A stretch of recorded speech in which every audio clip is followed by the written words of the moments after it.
Welcome everyone to another episode of Tuesday Talk. Today we are Tuesday talking with Betsy Bird, our author of Long Road to the Circus. So we're really excited to have Betsy with us today. I'm just going to introduce real quick and then we'll get going. I'm Perry Saunders, I'm the director here. We have Judy Broadworth, she is on our staff here.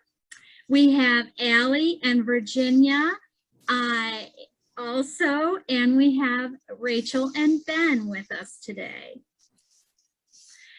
We are just very lucky to be able to have Betsy Bird join us and really excited to hear about her book. I just finished it a couple of days ago, and I know Judy did also, and I think our other participants have read it too. So we will have lots of questions for you at the end. Without further ado, though, I will introduce Betsy Bird. Please take it away. All right. Well, thank you, everybody, for joining me here today. Yes, so I am Betsy Bird. I am the person who happened to write the book Long Road to the Circus, which is set in Burr Oak, Michigan and Mendon, Michigan, and is a Michigan Notables book. I found out not that long ago, so that's pretty neat. I'm going to be driving soon to Lansing, and all the reps are going to get a copy of my book, which is so cool. I don't know, it's very neat. But the story behind how the book came to be is downright bizarre. I have been literally telling, like, even when this story was first beginning, I started telling this story just because it was weird. And the story technically begins with my grandmother's no good uncle. And so my family is from Burr Oak, long past. My great-great-grandmother lived there. I think her parents also lived there. We're getting a little fuzzy on the family history at a certain point, but I know for a fact Mariah lived there. In any case, you know, we're generations living in Michigan. And my grandmother, obviously, you know, was born on a small farm in Burr Oak. And, you know, her parents owned the farm. And at some point, her uncle came to live on the farm with his family because they were in a kind of it wasn't the Depression. It was the Depression before the Depression when it wasn't cool. So there was a small depression and he came to work there, but he would skip out on his freaking farm chores. They would be like, okay, time for where to go. And he would be off somewhere and they didn't know where. And turned out where he was going was that he was walking. Well, okay, my mom contests this. She's like, he wouldn't have walked. He would have taken a horse. Fine. He took a horse, doesn't work as well. He took a horse to Mendon, where there was this elderly ex-circus performer named Madame Morantat. And he wanted to learn how to get the farm horses to do circus tricks, apparently.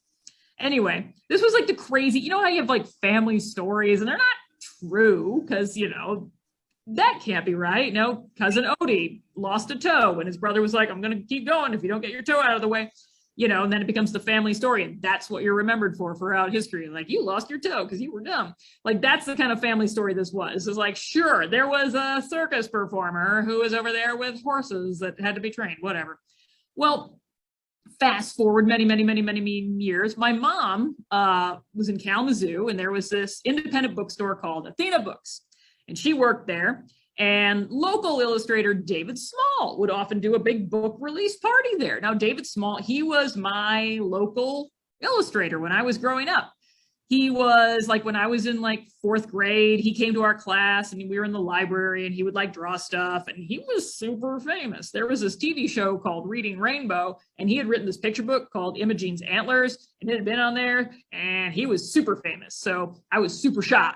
I would not say a word to him, but I would go to his book release parties. He had a picture book called Ruby May Has Something to Say. And I went to that one. He claims to remember me as just this silent 8-year-old, like on the fringes. There's no way he would have remembered me, but he remembered my mom. So maybe he remembered me. I don't know. Anyway, one day he's in the bookstore and he's talking to my mom and he happens to mention he lives in the Morantat house. And she says, what? And he says, yeah, no, it used to belong to this ex-circus performer. And she's like, what's it? and starts looking into it. And sure as shooting, yes, Madame Morantet was an actual person. Spelled out, it looks like Morantet, but no, it's Morantet, whatever. And yeah, the Morantets are long established in Mendon, and there's the Morantet farm and everything. And she was a local girl. She was not born Madame Morantet. That would have looked awesome on a birth certificate, but that was not what she was born called. She was Emma Peake. Emma Peake, which is such a cheery little name. And Emma Peake had married one of the Morantet boys, and then the marriage was quickly annulled after 2 weeks. But the deal was she got to keep the name. And because at some point she was thinking to herself, I'm going to become like world famous. Nobody's going to come say, Madame Peake. That doesn't sound good. Madame Morantet, however, everyone wants to see that. And she was the best on horses. She could ride them the fastest. She could jump the highest. To this day, she holds several world records. One of them, high jump on a horse while riding side saddle.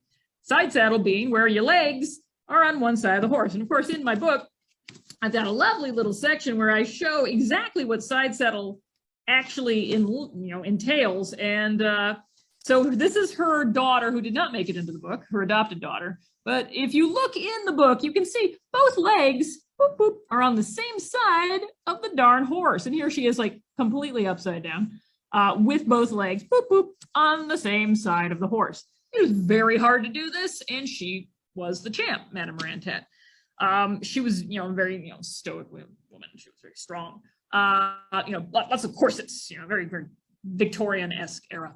And that's one of her big world records. The other one being, of course, that she somehow trained an ostrich to pull a little carriage with a horse, which makes no sense. It makes no sense at all, because horses go at a very particular speed and ostriches have no brains and are just like, you cannot train an ostrich to do anything. They're not trainable. It'd be like training a chicken.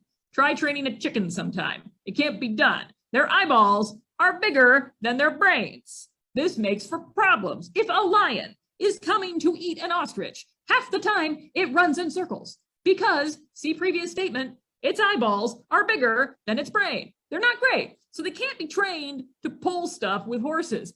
And yet this one was. So my mom tells me this funny story. She's like, turns out that family story is true. He was visiting an elderly ex-circus performer and trying to figure out how to train the horses to do circus tricks. And I was like, filed that one away. Boop, boop, boop. Didn't think much about it. But then at some point, my little brain just got to thinking, and it was like, David Small lives in the Morantet house. David Small is an illustrator. My family has a connection to Madame Morantet. What if I made a book and David Small was to illustrate it? It was so crazy, it might just work. So my plan was picture book. I'll make a picture book. I will make a picture book about Madame Morantet and the horse, and the ostriches, because that was the interesting part of that whole story I just told. Because she owned a whole field of ostriches. And I know this for a fact because a friend of mine, after this book came out, told me on Facebook, oh yeah, my grandfather had to walk past the ostriches on his way to school every day, and they would chase him. He was terrified of them. I'm like, oh, okay. Story checks out, check, okay. It's amazing how well these things check out. So yes, so I was like, all right, I got the ostriches, and I've got, my grandmother. Well, not my grandmother. How about my grandmother's older sister, Susie? Okay, my grandmother's older sister, Susie. We'll make her suspicious about what the uncle's up to. Why is he skipping out on the farm chores? What could he be up to? And then she'll like follow him, and she'll find out, and then something will happen. It's a picture book. That's what they do. So I write up a picture book, 32 pages, doesn't take long. Picture books are very short. And I give them to my agent. I'm like, there you go. Come get David Small to illustrate this. And he's like, you got it. He forgets about it. I forget about it. We all forget about it. Nothing happens. Then years pass. I do mention this to David Small once where I'm like, hey, we should do a book together. He's like, sure, totally, whatever. But then I hear from someone, I just saw David Small at Book Expo, this big book conference. He didn't look good. He really didn't look good. I'm like, he's going to die. He's going to die. He's going to die. And he hasn't done my book. That's a terrible plan. Okay. And I go to my agent. I'm like, Steven, send him the book. And my agent's like, I lost it. I'm like, I'll send it to you again. And I send it to him again. And he reads it. And he's like, it was pretty good. I'm like, thank you. And he was also very happy because he'd just done a job with David Small's agent on for a different client. So he was like, okay. So he sends it off. David reads it and he says, why don't you come visit the house? And I go, ooh, visit the house. Yes, I will. So I visit the house.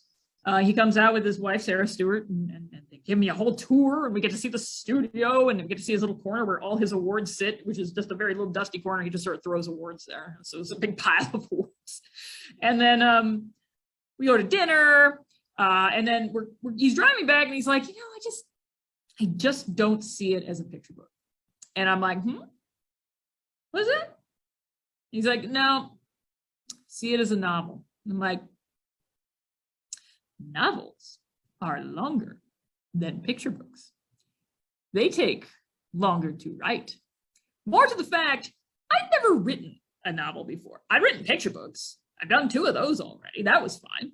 But I had not done a novel, as he called it. And I was like, and he was like, I bet you can do it. I'm like, oh, the faith of David Small. It can make a person do all sorts of things. And I was like, all right, then I will do it. I dumb, all right. And now this is where the story gets fuzzy because he remembers things differently than me. Now, first of all, this is what David has told me since then. This was not the first Madame Morantat book someone tried to get David Small to do. You live in her house and you're an illustrator. Someone's going to try to get, he's like, I'd go to the gym and people would hand me Madame Morantat book manuscript. It just happened everywhere. He'd never done one because he wasn't interested. He was like, circus performer, yay. What he liked about mine, though, was there was an ostrich involved. And he's never done an ostrich before. And as you can see, he likes ostriches. He likes illustrating. He'd never done them. He never studied them. He didn't know how they move. Turns out they move all sorts of weird, peculiar, strange ways. They really don't seem like they're attached. They're just move. One's going over here and the other part's going over here. It's very strange. So he says I did this in a year. I think it had to have been 2 years, but I don't know. Anyway, I write a book and I send it to him and he reads it and he goes, oh, good. I could do this. Okay, let's do it. Let's do the book. And I'm like, hooray! And and I forgot to mention, when I visited David Small, he took me to this historian of, the St. Joseph County historian named Holly Stevenson. And Holly hands me a packet of every fact I would ever have to know about Madame Morantat. Do you want to know what Madame Morantat's grandparents did for a living? I can tell you. I have it in the packet. And she just gives it to me for free. She's like, we did a whole thing on Madame Morantat 2 years ago. Here's all the information I Xeroxed for you. There you go. Just gives it to me. And this is my life, where I just walk in, stumble in, and be like, I need to know facts about something. Oh, thank you for doing all the research for me. Boop-a-doop-a-doop-a-doop. So then I just had all the research, and we put it together, and we made the book. And that is the book that we have made. It is called Long Road to the Circus. I did change quite a few things. I added things. I had to put whole new characters in. We got a lovely editor who she's done books like Wonder and The Book Thief.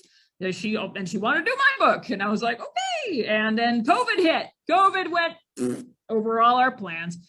And but that's okay. I'd already written the book. David spent all of COVID doing the art.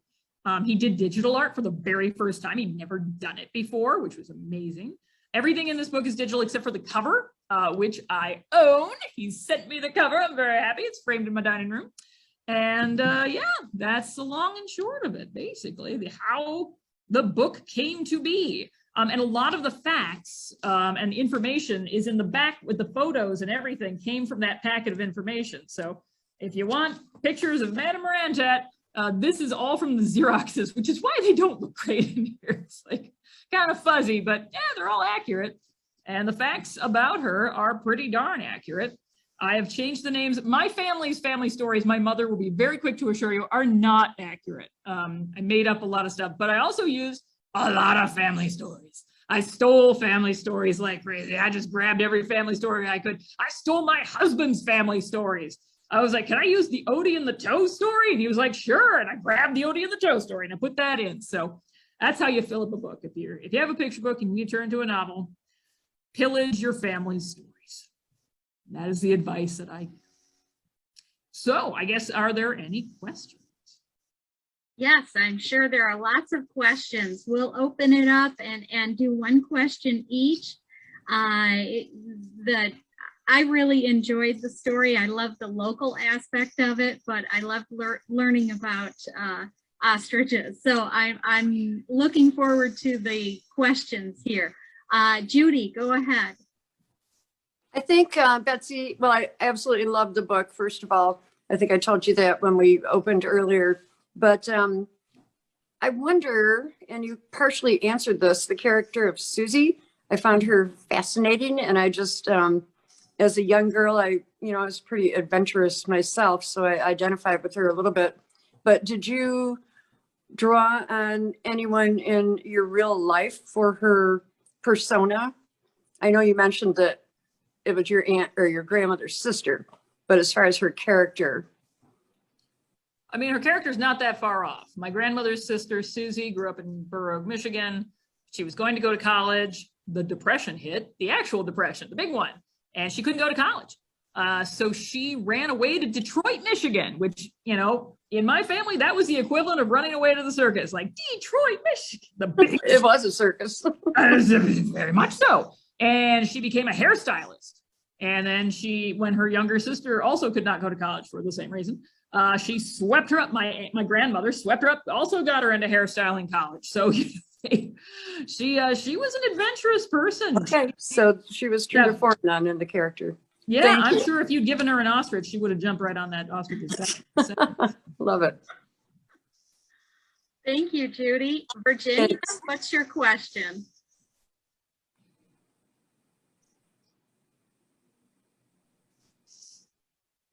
In the book,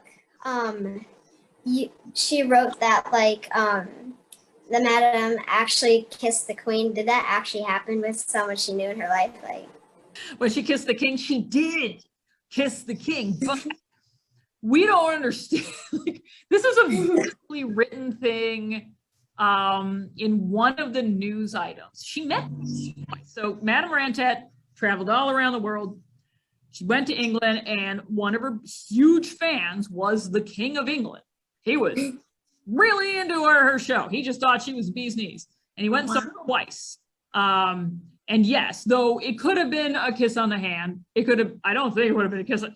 No, the king doesn't kiss you on the cheek. So who knows what that really entailed, but it was reported at the time that there was some sort of a kiss somewhere at some point, but I just like to extrapolate that into the most ridiculous version of that. And then the girls being like, oh yeah.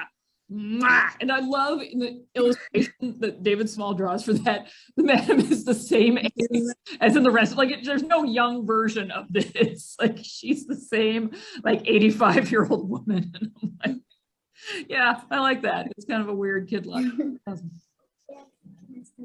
Virginia, did you have anything to add to that? Well, actually, Allie came up with a bunch of questions, Yeah. so maybe I'll chime in and ask another one real quick. Go right ahead. One of the ones she wanted to know was, where do you like to work? Do you have a certain room in the house or a certain town or place where you like to go to write, where you think very clearly? I do. I just did it this past weekend. I go to Southwest Michigan. So the last time this summer, I took out an Airbnb in a town you may not have heard of it. It's called White Pigeon, Michigan. Took one there, and that's where I was working on my last book. And then this past weekend for the President's Day weekend, the kids had Friday and Monday off. I went to Kalamazoo, and we got a bed and breakfast there. And I just had breakfast with poor people. They kept coming to try to clean the room. I'm like, no, writing can't come in. Too disturbing to have people in room. Must write. So I tend to go to Michigan. I can't really do it at home. I can do it at home in a pinch if I have to. I'm about to do a trip to Bologna it is in Italy, and I'll be doing a lot of writing to and from and there. Hopefully getting this. Isn't that a food? Bologna. But yeah, it's spelled the same way, and it's kind of that's all I'll be eating the entire time. Just bologna. Yes, really process. Like no. We'll hopefully finish this, well, or at least get into some sort of form, this book I'm working on now, which is close, but it's not there yet. So Yeah. Thank you. Right. Yep. Thank you. Rachel, how about you? So my brother actually has a question for Miss Bird, and I have one for her too. She already answered the question, describing it. Oh, he said that the question was already answered that Ben had. My question, it's kind of a crazy one. Is there a way we can get a signed copy of the book? ooh, excellent question. Yes, I believe you can. If you go, but do you mean like signed just to you, or just like has my signature in it? Because if all you want is the signature, you can go to BookBug in Kalamazoo, and they have a whole bunch of signed copies that I did there. To you is a little trickier, but not impossible. If you go to like my website and you find my email or my contact info on my website, which is betsybirdbooks.com, you can just ask me and we'll figure it out. We can figure something out. Like you can send me the book and I can sign it and I can send it back. It's all good. I'm easy. I've done that. People do that with me. So. All right. Ben, did you think of another question? No. Okay. All right. I'll chime in then. I know that you had talked to David Small or arranged and chosen David Small to do the illustrations for your book. Is that a typical thing? Would an author choose an illustrator? The number one advice they give you when you want to write a book for kids is whatever you do, do not walk in with an illustrator already in mind, because the editor likes to pair you. You walk in with the words and then they find you an artist and they pair you up and you never talk ever, never. You're not allowed to communicate because they have good reason for this. They don't want the artist to be working with the author, like peering over their corner, like, I imagined her teeth a little different. Like, they don't want that. They want the artist to be free and flowing and doing that. My weird thing is every book I've done, I've chosen the artist. Not the covers necessarily, but like I did a book called Giant Dance Party. I did that because the artist came to me and said, I want to do a book with you. You write it, I'll illustrate it. I want to do one thing, giants leaping. And I was like, you got it. And we walked in. He was a New York Times bestseller, so I got away with that. I did a book called The Great Santa Stakeout, which was also a picture book. It's illustrated by Dan Sentat. That was a case where my agent was like, hey, who do you want to do this book? I was like, well, ideally it'd be like Dan Sentat. He's like, great, go ask him and then we'll sell it. I was what? And we did. And then this case with David Small, it's very strange. I'm now working on a very bizarre murder mystery early chapter book series involving pill bugs, because who doesn't love roly-polies? And there's an illustrator already involved in that one too. So I just don't learn ever. When I did Funny Girl, which was like the funniest women, and I edited it, it's like all the funny women who write for kids, like in one book, I didn't choose the cover artist. So that was one case where I didn't. But yeah, otherwise I break the rule every single time. I don't know. I get away with it, so I keep doing it. Well, I really appreciate your time, Betsy. This has been really interesting, and we're about out of time, but I know the gallery, we all are very appreciative of this and all have really enjoyed your book. So I wish I had the book in front of me. You can hold it up. Yes, get out there and read Long Road to the Circus. We do have it in print here at the library. We also have it on Libby to download, both in ebook and in audiobook. So it's out there. You can download it right now from your living room if you'd like. Thank you again, Betsy. We really appreciate it. And I hope you all have a great day.